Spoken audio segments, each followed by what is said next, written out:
Perkenalkan, saya RR Prima Dika Hapsari, SE, MSI, AK, Saya adalah dosen dari Prodi Akuntansi Fakultas Ekonomi Bisnis Universitas Padang Swastika.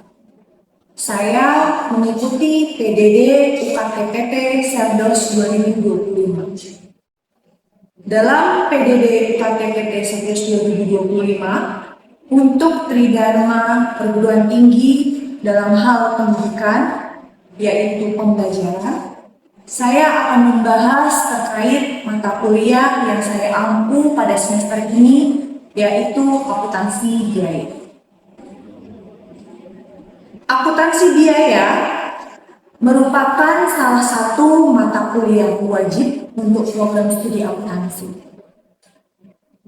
Dalam mata kuliah akuntansi biaya ini, capaian pembelajaran yang ingin dicapai yang dibebankan pada MK yaitu CPS yang ke-8, yaitu menginternalisasi nilai, norma, dan etika akademik.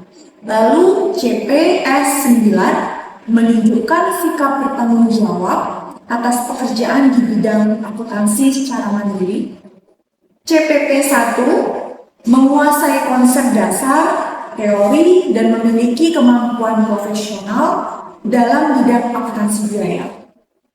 CPP 2 menguasai konsep, prinsip, dan aplikasi berbagai pendekatan dalam bidang akuntansi biaya. CPKU 1 menguasai berbagai pemikiran logis, kritis, sistematis, dan inovatif dalam mengimplementasikan konsep-konsep pengetahuan mengenai akuntansi biaya. CPKU 3 mampu melakukan analisis transaksi pada perusahaan manufaktur. CPKK 1 mampu menjelaskan konsep dasar akuntansi biaya. Dan yang terakhir, CPKK 3 mampu menghasilkan perhitungan biaya dengan berbagai metode dalam kaitannya dengan biaya bahan baku, biaya tenaga kerja langsung, dan biaya overhead pabrik. Kemampuan akhir tiap tahapan belajar untuk mata kuliah ini di sub CPMK 1 diharapkan mampu menjelaskan tentang tanggung jawab manajemen dalam proses pengendalian biaya. Lalu sub CPMK 2 mampu menjelaskan pengertian biaya, konsep biaya, dan konsep serta fokus akuntansi biaya. Sub CPMK 3 mampu menerapkan metode pengumpulan dan penentuan harga pokok produksi dengan metode harga pokok pesanan. Itu merupakan sub CPMK 4 juga. Untuk sub CPMK 5, 6, dan 7, mahasiswa diharapkan dapat menguasai dan memahami metode harga pokok proses. Lalu pada sub CPMK 8 akan dilakukan evaluasi ujian tengah semester. Sub CPMK 9, mahasiswa harus mampu menguasai memahami metode harga pokok proses.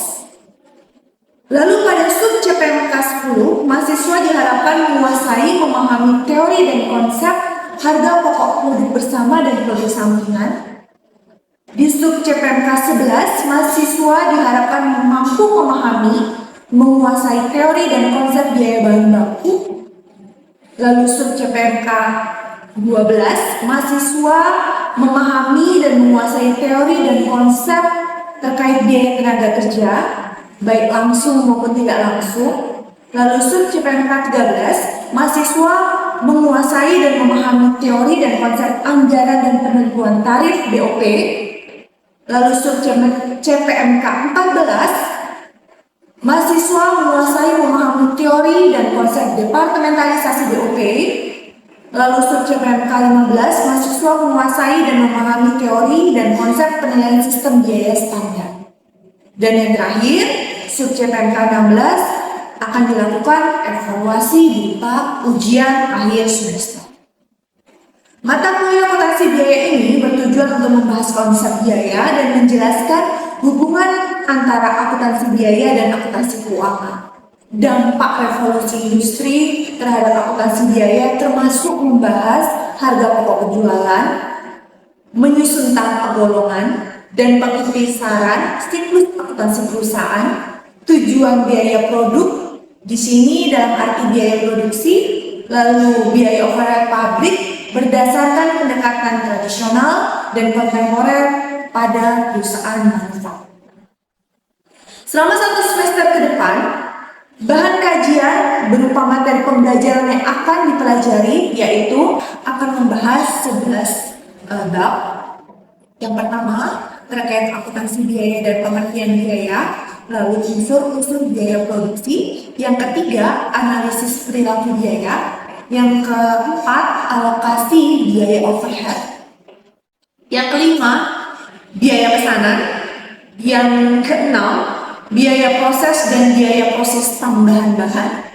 Yang ketujuh biaya produk dan produk sampingan. Yang kedelapan biaya standar untuk bahan baku dan tenaga kerja langsung. Lalu yang kesembilan biaya standar untuk overhead. Yang ke-10 manajemen persediaan dan kualitas produk, dan yang terakhir activity based cost. Oke, itu adalah penjelasan singkat terkait RPS, lalu terkait intermezzo akuntansi biaya. Lalu untuk proses pembelajaran yang terjadi di kelas akan ada pada sesi. Assalamualaikum warahmatullahi wabarakatuh. Selamat sore teman-teman. Sore hari ini perkenalkan saya Ibu Prima. Saya menjadi pengampu untuk mata kuliah akuntansi biaya. Insya Allah kita selama 1 semester ke depan akan ketemu bersama-sama. Kita akan bahas mata kuliah akuntansi biaya. Jadi sebelum kita masuk ke materi yang pertama, saya akan menjelaskan sedikit. Ini adalah RPS untuk mata kuliah akuntansi biaya. RPS itu apa? Jadi penjelasan singkat. Kira-kira apa yang ingin saya ingin agar teman-teman bisa capai setelah lulus untuk mata kuliah ini. Ya. Jadi ini adalah kita ada di semester 3 ya teman-teman. Ini adalah bobot SKS-nya, ada 3 SKS. Lalu ini adalah CPL. CPL itu adalah capaian pembelajaran yang ingin dicapai.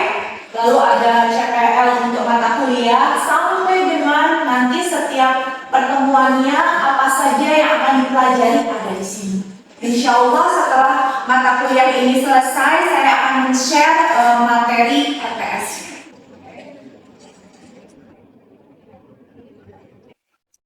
Sebelum kita masuk ke materi yang pertama, alangkah baiknya kita kenalan dulu. Pertama adalah terkait silabusnya. Oke, sebentar.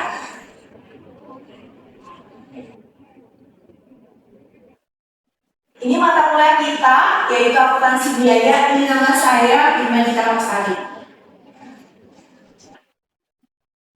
Selama 1 semester ke depan, kita ada 11 pokok bahasan yang akan kita pelajari dari akuntansi biaya dan pengertiannya sampai dengan activity based costing. Lalu referensi apa yang diharapkan teman-teman bisa pelajari? Di sini ada beberapa referensi. Selain referensi yang ada di sini, teman-teman boleh juga menggunakan referensi lainnya. Tapi diharapkan kalau memang bentuknya adalah buku, jangan buku yang terlalu lama, tetapi yang 5 tahun belakangan. Ya. Lalu di sini kita ada sistem penilaian. Biar kita jelas sebelum memulai mata kuliah, kita harus tahu aturan mainnya di kelas akuntansi biaya.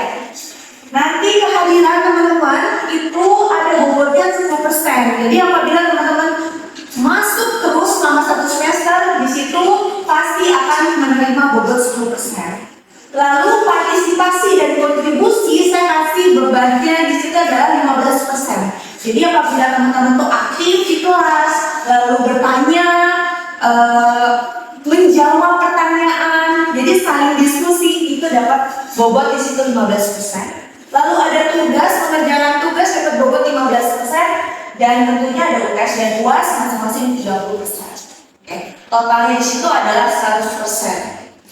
Apabila teman-teman nanti dalam proses pembelajaran di luar kelas butuh komunikasi dengan saya, silakan di sini Bisa melalui email, boleh juga via WhatsApp. Oke. Sebelum saya mulai dan ditanyakan, bisa kita mulai ya?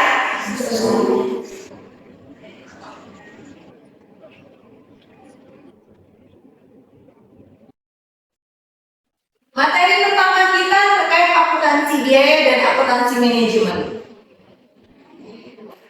Akuntansi biaya adalah mata kuliah yang akan kita pelajari di hari ini, di semester ini. Sedangkan akuntansi manajemen sendiri adalah beda di mata kuliah yang akan dipelajari di semester yang berbeda, di kelas yang berbeda. Ya. Ini adalah pengertian dari manajemen. Ada yang berdasarkan Mary Parker Follett, ada dari Ricky W. Griffith. Yang perlu teman-teman ketahui, memang betul kita adalah mata kuliah akuntansi biaya, tetapi akuntansi biaya itu adalah bisa berkembang di dalam proses manajemen. Jadi kita perlu tahu ada 3 tingkatan manajemen. Yang pertama yaitu manajemen puncak, lalu ada yang media yang ada di bawahnya, lalu yang di bawah ada manajemen bawah. Setiap tingkatan manajemen itu tergantung juga besarnya organisasi tersebut. Di sini ada contoh. Di situ dikasih contoh manajemen puncaknya adalah direktur. Bisa jadi di jenis organisasi berbeda, manajemen puncak itu bukan direktur, tetapi bisa dirut. Bisa saja direkturnya ada di bagian media. Jadi tergantung besar kecilnya organisasi tersebut. Lalu fungsi manajemen sendiri apa? Ada beberapa, ada perencanaan, lalu ada pengorganisasian, pengendalian. Ya.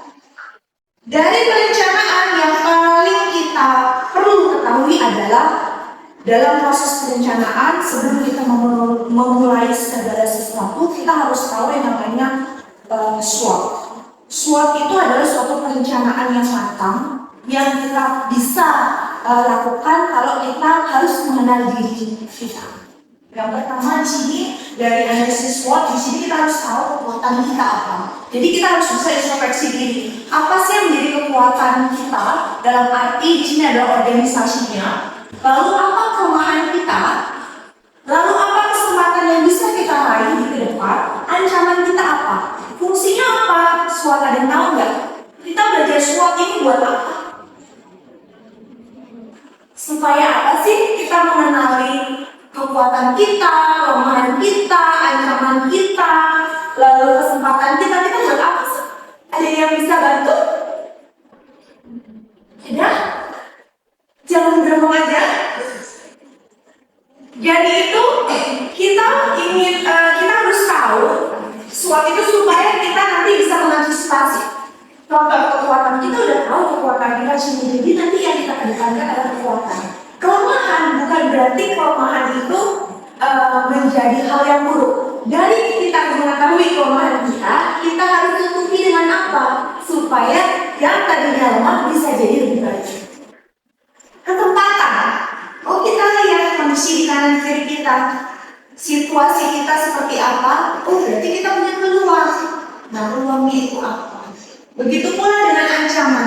Dengan kalau kita sudah mengetahui ancaman yang ada di sekitar kita, kita bisa mengantisipasi apa yang harus kita lakukan supaya ancaman itu bisa diminimalisir. Ya. Fungsi yang kedua, pengorganisasian. Manajemen itu fungsi yang kedua adalah pengorganisasian. Kenapa? Dia harus menyusun namanya kerangka kerja. Organisasi itu terdiri dari tidak mungkin satu orang.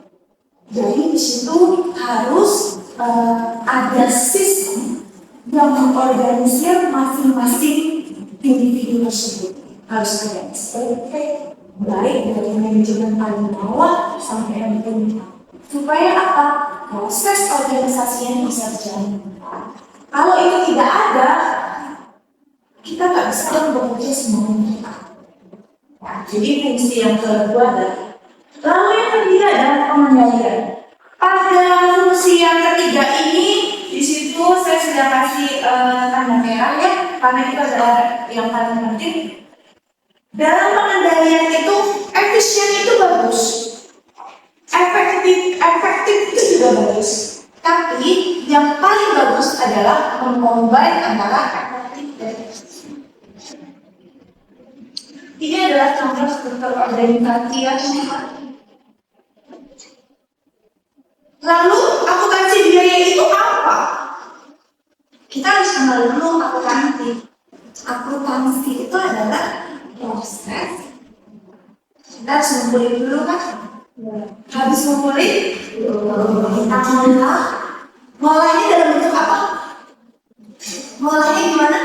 Yang dikumpulin tadi apa? Bukti transaksi, lalu diolah jadi langsung laporan keuangan. Dari bukti transaksi dicatat dulu jadi apa? Jurnal. Habis dari jurnal kemana? Diposting ke buku besar, ya kan? Lalu habis itu neraca saldo, baru berikutnya nanti kita bisa buat laporan keuangan, ya.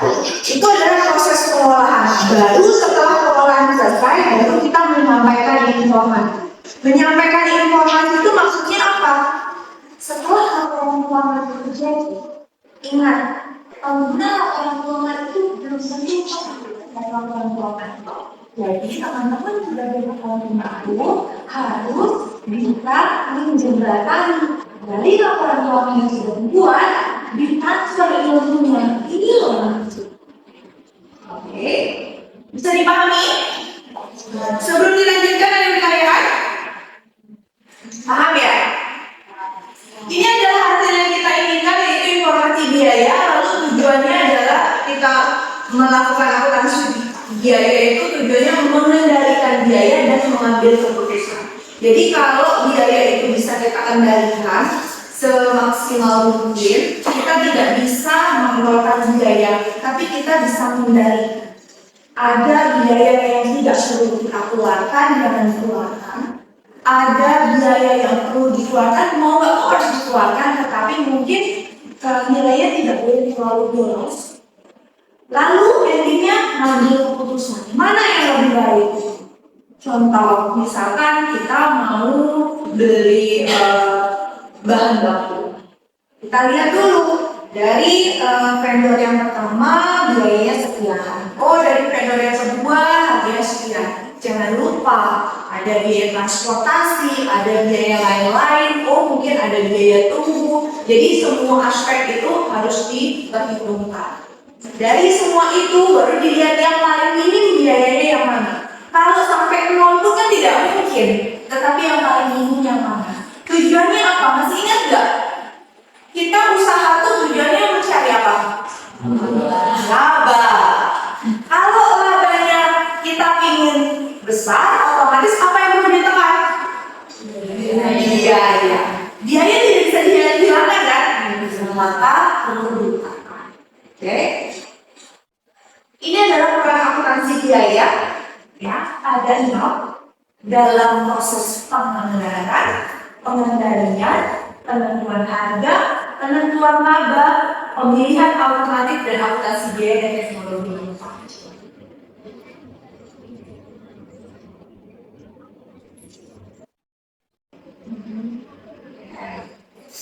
Nah, ini yang perlu kita bahas. Tadi saya di awal jelasin tentang manajemen. Lalu saya bahas tentang akuntansi biaya. Hubungannya apa antara manajemen sama akuntansi biaya? Ini adalah hubungan akuntansi keuangan yang perlu kita pelajari PA1, PA2. Lalu ada akuntansi manajemen, lalu ada akuntansi biaya. Sistem akuntansi yang kita ambil di sini ada 3 teman-teman: akuntansi manajemen, akuntansi keuangan, lalu ada akuntansi biaya. Akuntansi keuangan tadi itu ada yang PA1, PA2, nanti ada AM1, AM2, PL1, AM2, itu adalah akuntansi keuangan. Lalu akuntansi biaya yang kita pelajari hari ini, dan selama 1 semester ini. Akuntansi biaya itu posisinya adalah bagian dari nanti dia akan mendukung akuntansi keuangan. Dari hasil akuntansi biaya berupa laporan biaya produksi, nanti laporan ini masuk ke sini. Ini adalah hasil dari akuntansi keuangan, lalu diproses berbarengan akan menjadi laporan keuangan. Oke.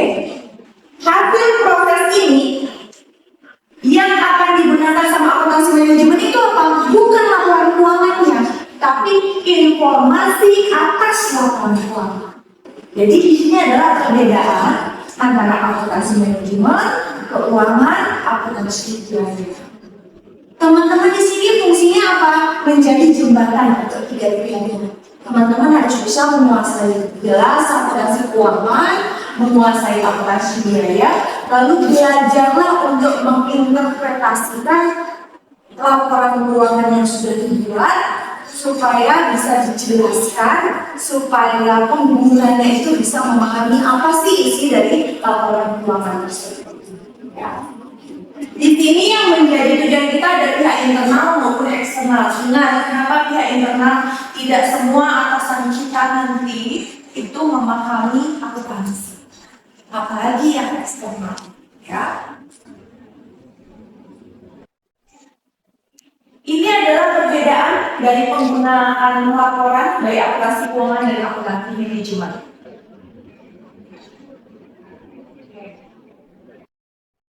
Untuk meningkatkan pemahaman teman-teman terkait materi yang kita pelajari hari ini, saya akan memberikan tugas. Nah, nanti tolong didiskusikan, tapi bisa dikerjakan di rumah saja. Nanti kita akan bahas lagi di minggu depan. Oke? Sebelum saya mengakhiri, kita absen dulu. Tolong handphonenya jangan lupa. Ya, sebentar.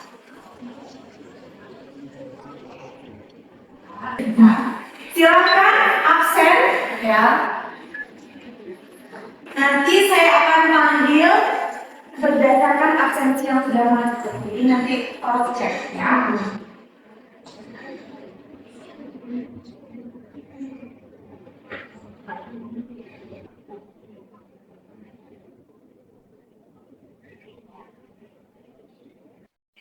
Enfield, oke. Nelson, Gertrudis, oke. Lalu ada Graciela, Nia, oke.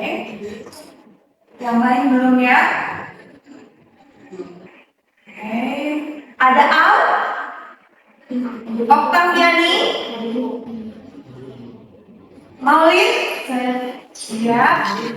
Mega, Berkat, Bella, ya. Desi, Gabriel, Olive. Yang belum, jangan lupa. Oke, terima kasih atas waktunya teman-teman. Mudah-mudahan apa yang saya sampaikan hari ini bisa bermanfaat. Kurang lebihnya saya mohon maaf. Jangan lupa tugasnya dikerjakan dengan baik. Saya cukupkan sekian. Wassalamualaikum warahmatullahi wabarakatuh. Selamat malam. Begitulah tadi penjelasan singkat terkait RPS akuntansi biaya, tujuan akuntansi biaya, lalu proses pembelajaran yang ada di kelas untuk mata kuliah akuntansi biaya yang saya ampu. Terima kasih saya ucapkan kepada Rektor Universitas Kepadaka Swastika, kepada Wakil Rektor 1 Bidang Akademik Universitas Kepadaka Swastika, Dekan Fakultas Ekonomi dan Bisnis, Kaprodi Akuntansi, dan seluruh mahasiswa, tenaga kependidikan, rekan-rekan dosen di Prodi Akuntansi Biaya. Semoga ini menjadi salah satu pertimbangan yang baik oleh asesor dalam penilaian pengajuan PDD KPPT Serdos 2025. Sekian dari saya, kurang lebihnya saya mohon maaf. Terima kasih. Wassalamualaikum warahmatullahi wabarakatuh.